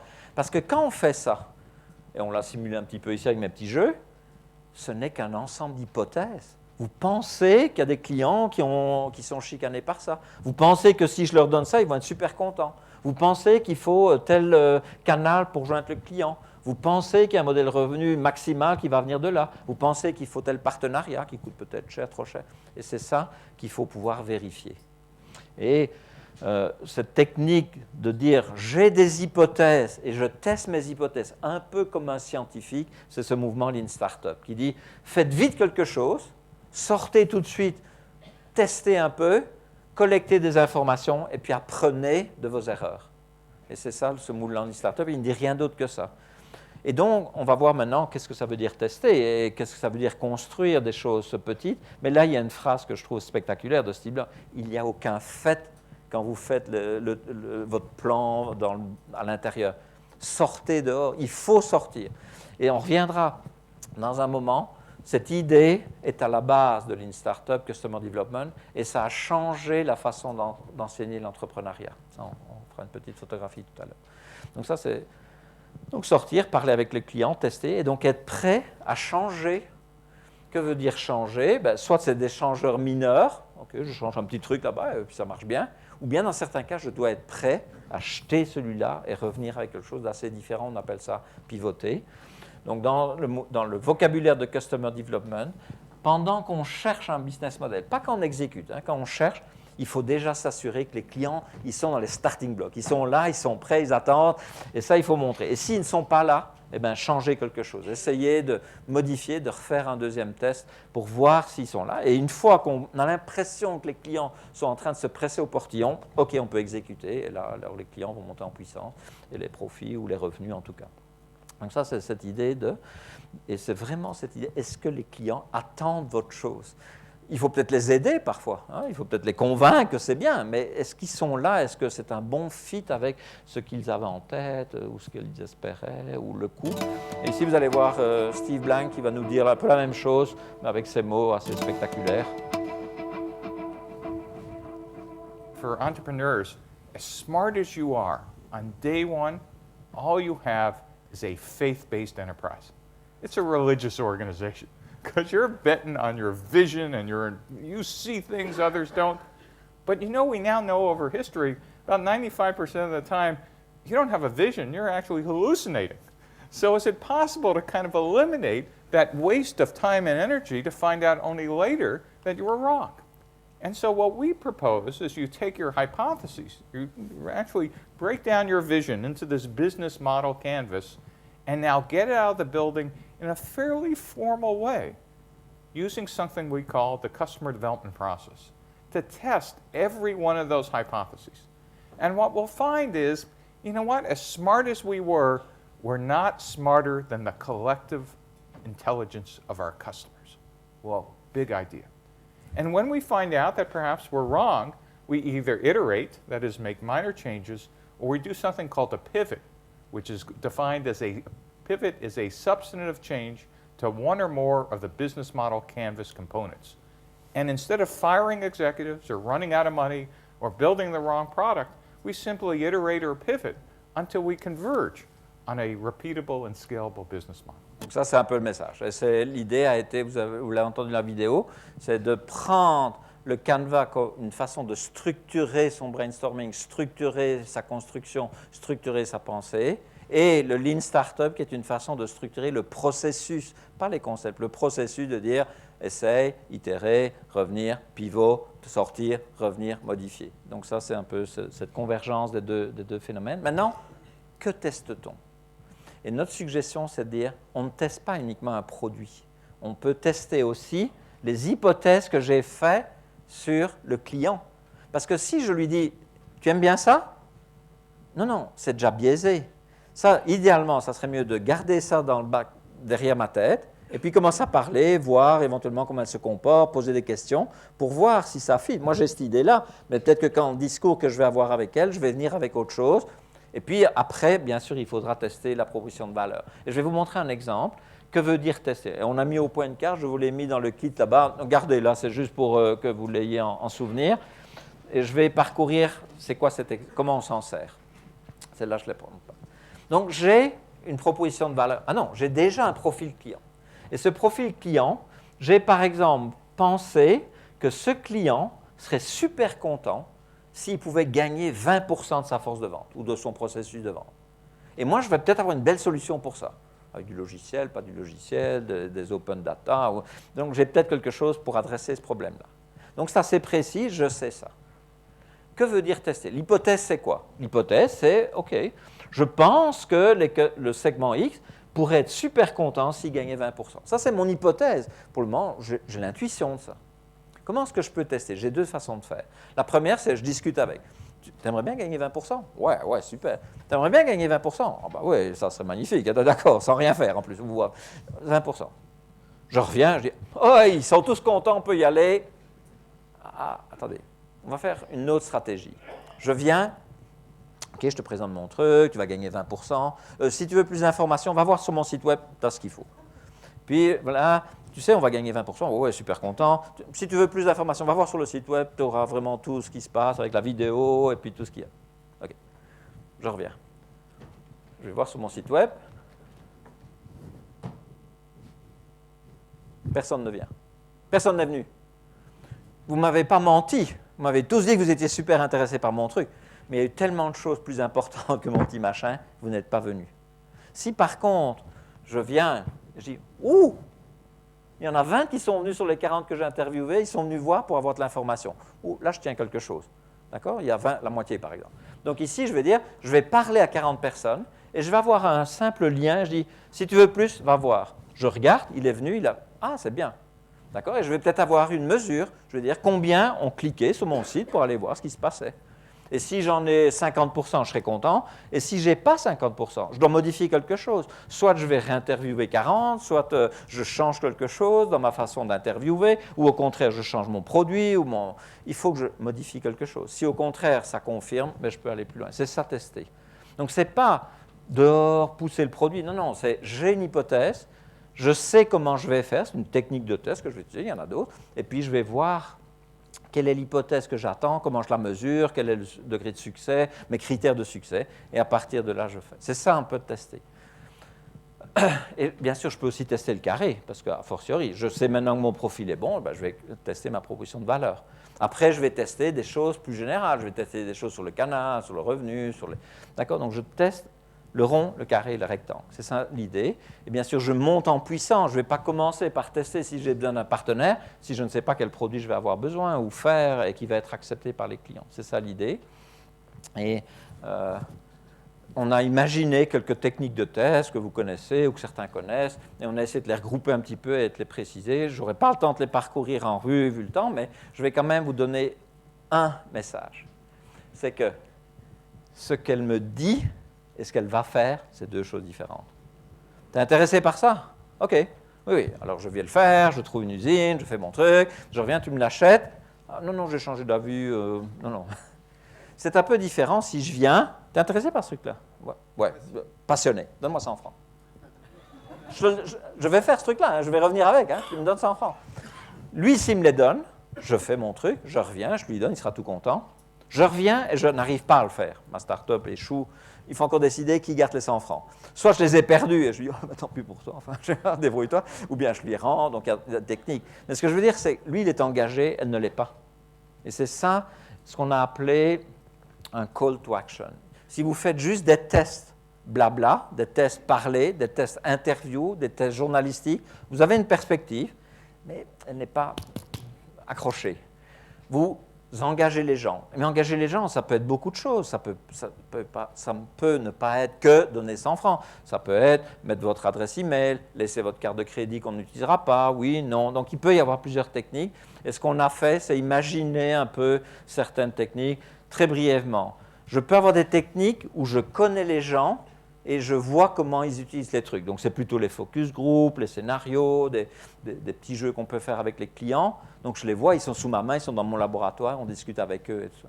Je peux aussi aller plus, et c'est un peu ce qu'on appelle des études de laboratoire, c'est-à-dire je fais en petit certaines choses. Je fais un logiciel, je fais une vidéo qui présente le futur produit que je vais mettre, et puis je vois comment les gens disent, et comme je les ai sous la main, ils peuvent interagir avec moi, ils m'expliquent pourquoi ils font quelque chose, comment ils font, comment on peut améliorer. Ça, c'est bien.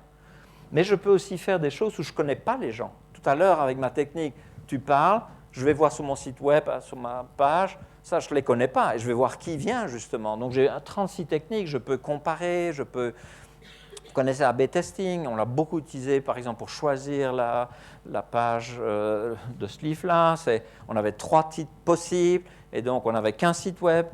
Quand elle venait, c'était un, lui, c'était le deuxième, la troisième page, et on clé comme ça. Donc, il y a à peu près 1000 ou 10 000 qui ont vu là, 10 000 qui ont vu là, 10 000 qui ont vu là. Puis, on demandait, tu veux savoir le livre quand il va sortir? Laisse ton adresse email. Les gens s'engageaient. Ou bien, éventuellement, même sur la fin, on a fait des ventes, des pré-ventes. Si les gens laissent leur adresse, c'est un call to action parce que je les ai incités à mettre leur adresse. S'ils le mettent, je mesure le degré de conversion et puis j'ai plus ou moins de gens sur cette couverture-là que celle-là. Celle-là, je dis, ah ben celle-là, elle est meilleure parce qu'il y a plus de gens qui ont converti sur celle-là que sur une autre. Voilà, je peux jouer. Mais je peux aussi utiliser des techniques plus sophistiquées. On a mis ici crowdfunding. Vous utilisez Kickstarter, pas pour nécessairement avoir l'argent, mais vous dites, OK, j'ai besoin de 100 000. Je collecte et il y a 100 000, il y a des personnes qui me financent jusqu'à 100 000. Ah non, jusqu'à 1 million, 10 millions, ça est arrivé. Et plutôt que de prendre votre argent, je vais au VC et je dis, tu sais, avec Kickstarter, j'ai pu collecter jusqu'à 5 millions, 3 millions. Est-ce que tu es prêt à me donner? Je préfère faire peut-être affaire avec toi que n'importe qui, la foule là-bas. Donc je peux utiliser certaines techniques qui n'ont pas été faites pour détourner. Voilà, donc des techniques un peu... Ah oui, je pourrais faire aussi la chose suivante, ça on a beaucoup fait aussi. J'achète des mots-clés qui correspondent assez à mon domaine. Je suis dans le domaine Open Data Quality, j'achète ces mots-clés sur Google, et puis je regarde un peu.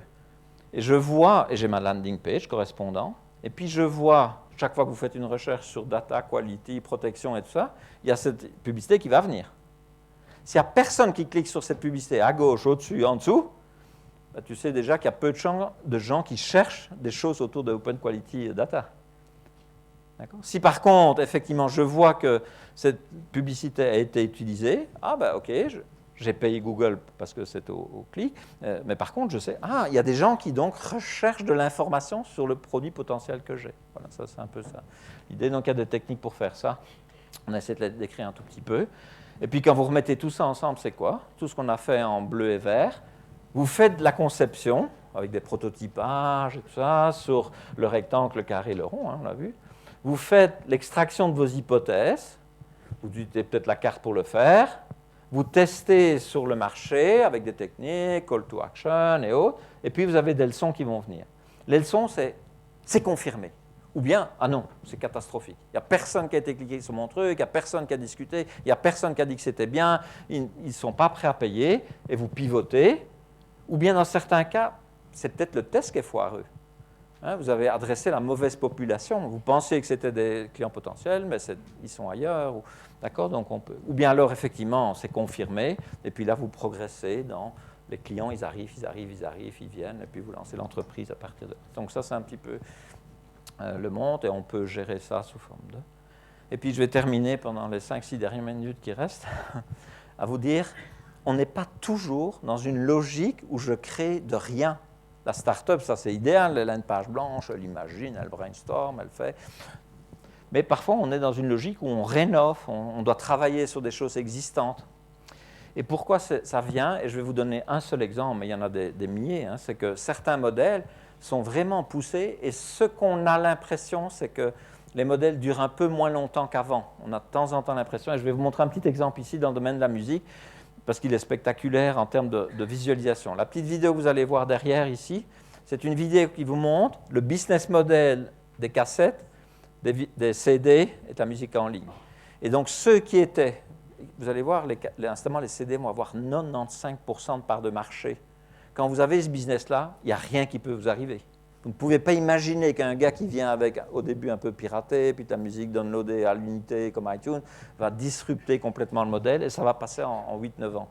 Donc regardez, ça c'est les cassettes, donc en 85, ils ont le marché, ça se réduit, ici on a le CD qui arrive. Donc les gens qui sont là, ils pensent que tout va bien, ça monte, et à peu près en 2003 ici, ils ont 81, 83, 87, 92, 93, 94, 95% de part de marché. Et puis 2004, et en 5, 6, 7 ans, ça va disparaître. Enfin, ça va disparaître, ça va se réduire à quelques dizaines de pourcents. D'accord? Donc ça veut dire quoi? Ça veut dire que quand vous créez un business model, ou vous rénovez un business model, il a une date de péremption comme le yogourt dans votre frigo. Vous faites un truc maintenant, et vous savez que dans 2 ans ou dans 3 ans, il faudra changer. Donc c'est un bon message pour nous, ça veut dire qu'il faut être prêt à anticiper des changements, mais ça c'est difficile évidemment.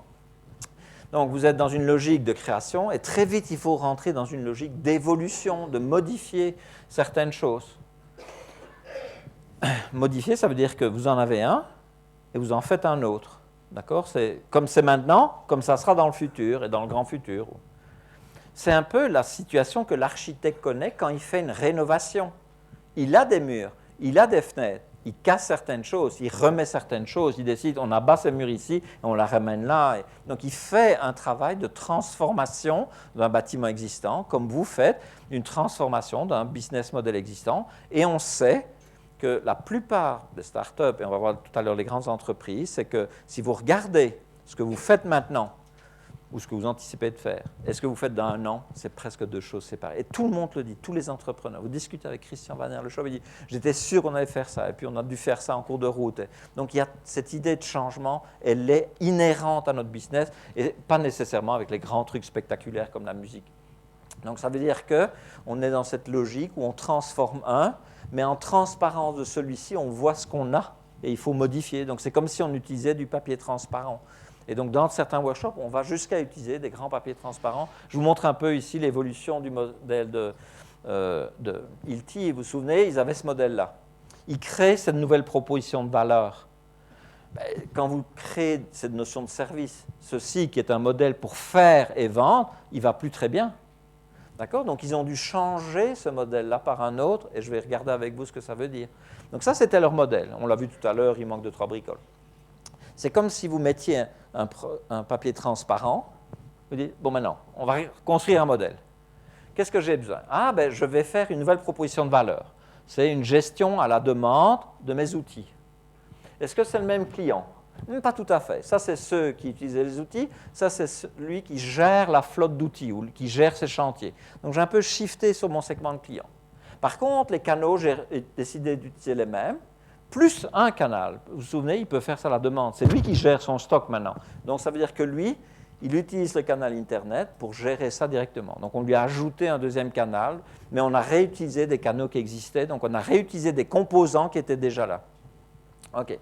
J'ai un nouveau modèle de revenu, puisque là, c'était la vente. Ici, c'est des locations. Donc, c'est un revenu récurrent maintenant qui va venir. Et donc, j'ai transformé aussi mon modèle de revenu. Mais quand je fais tout ça, je dois adapter la partie gauche. Pourquoi? Parce que jusqu'à maintenant, je n'ai jamais été avec des voitures chercher des outils sur des chantiers. Ils venaient chez moi, ils les achetaient, ils allaient. OK, donc maintenant, je dois imaginer une nouvelle action, une nouvelle activité avec des employés, des ressources et tout ça qui vont gérer ma flotte de transport. Et puis, j'ai une grosse transformation au niveau de mes ressources. Et ça a été un gros enjeu, bien sûr. Quand vous louez des outils, à qui appartiennent les outils? Quand vous les vendiez, il l'achète, il fait ce qu'il veut avec, il se tire, il a payé. Donc, moi, j'ai l'argent. Quand je les loue, au début, ils sont à moi plus qu'à lui, finalement, d'accord? Puisque c'est moi qui ai ce stock. Donc, ici, j'ai une ressource qui est l'inventaire des outils, qui est un énorme enjeu, parce que tout d'un coup, cette ressource augmente, ce CAPEX augmente, et donc, je dois retrouver un modèle de financement de ce business model. Mais ça, c'est assez fréquent dans les entreprises. Je réinvestis, je vais rechercher de l'argent.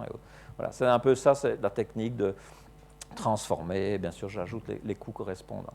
Maintenant, il y a une chose qui est, et on va terminer là-dessus, c'est difficile d'anticiper ce futur. Qui peut dire que quand on est en 2003-2004, le CD va disparaître dans un horizon de 5 ans? Il y a peu de gens qui sont capables de prédire ça. Et c'est ce qu'il nous dit ici, le créateur de Google, il dit, il rate parfois le futur. Et ça, il y a une très belle phrase de Bohr, qui est un physicien, prédire, c'est vraiment difficile, surtout si c'est le futur. Et je vais vous montrer ça autrement. Et dans les business models, c'est vraiment ça, surtout pour les entreprises existantes. Pensez à la musique, mon exemple. Quand une noix mange tous les jours, ça va toujours de mieux en mieux pour elle. Donc, son futur ici, basé sur son histoire, c'est toujours mieux. Et on sait, mais ça ne le sait pas, c'est qu'après 100 jours, on la mange, ou 300 jours. Et c'est ça, la difficulté de prédire. C'est que souvent, on fait ça sur ce qu'on connaît, et c'est difficile de se projeter et dire, OK, je sais que mon business model va plus ou moins s'arrêter à cet horizon-là. Ça serait peut-être bien de commencer à prototyper des alternatives. Alors, bien sûr, on peut faire ça. Ça ne marche pas toujours bien, donc c'est souvent construit sur les compétences. Et la dernière petite vidéo pour terminer. Alors, Jean-Fabien, vous êtes voyant, n'est-ce pas? Exactement, je prévois l'avenir. Et celle-là? Hein? Tu l'as prévue, celle-là? Vous voyez, je vais voir. Pas besoin de long débat pour démystifier les charlatans.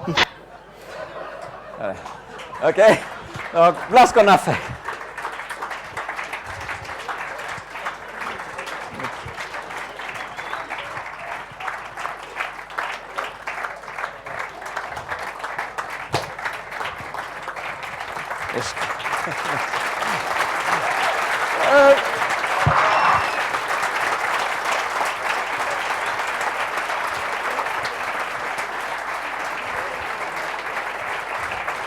Merci beaucoup. Un parcours du combattant un peu rapide, et en 1h30, c'est un peu pour visiter tout. Bien sûr, on ne s'est pas accroché à beaucoup de choses. Il y a beaucoup d'enjeux derrière tout ce qu'on a dit aujourd'hui, et vous le savez mieux que moi, ou en tout cas aussi bien. Mais voilà, c'est ce qu'on a pu faire dans le délai qu'elle avait dit. Il faut terminer à 7h15 pour laisser un peu de temps aux questions. C'est juste. Est-ce qu'on prend des questions ou on va directement voir quelque chose? Se présenter comme ça, il y a beaucoup de chance.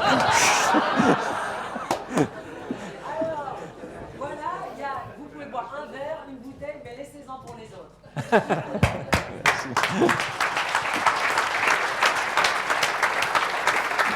Merci beaucoup. Bravo, félicitations. Alors Magnifique.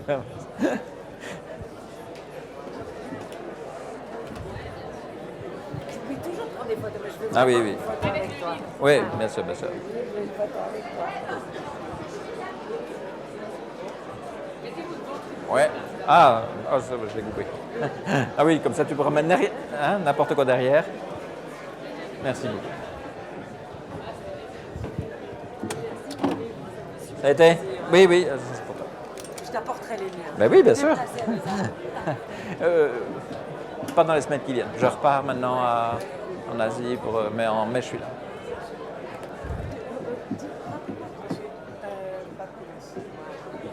Bonjour, enchanté. Un grand merci pour votre speech. Oui, vous êtes C'était- parfait. Est-ce que